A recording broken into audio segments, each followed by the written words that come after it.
গৌতম বুদ্ধের জন্ম, বুদ্ধত্ব লাভ ও মহাপরিনির্বাণ এই তিন স্মৃতি নিয়ে বৌদ্ধ পূর্ণিমা উৎসব।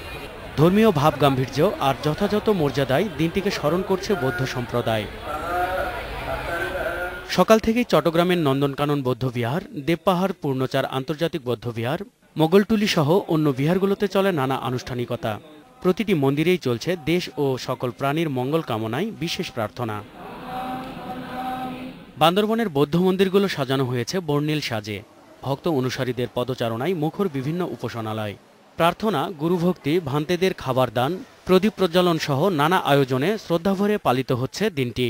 এখানে সোয়াং দিয়েছি, তারপরে বুদ্ধকে মোমবাতি দিয়েছি, তারপর বন্দনা করছি। আমাদের একটা শুভ দিন। এই দিনটা হচ্ছে আমাদের খুব গুরুত্বপূর্ণ দিন।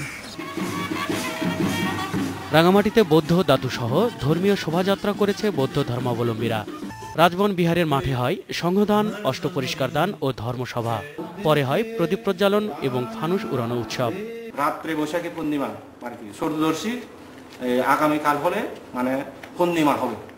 মানে এই যে অষ্টতা বিরিক্ত বুদ্ধ গয়ার মধ্যে উনি প্রথম জামে উনি কি লাভ করেছিলেন?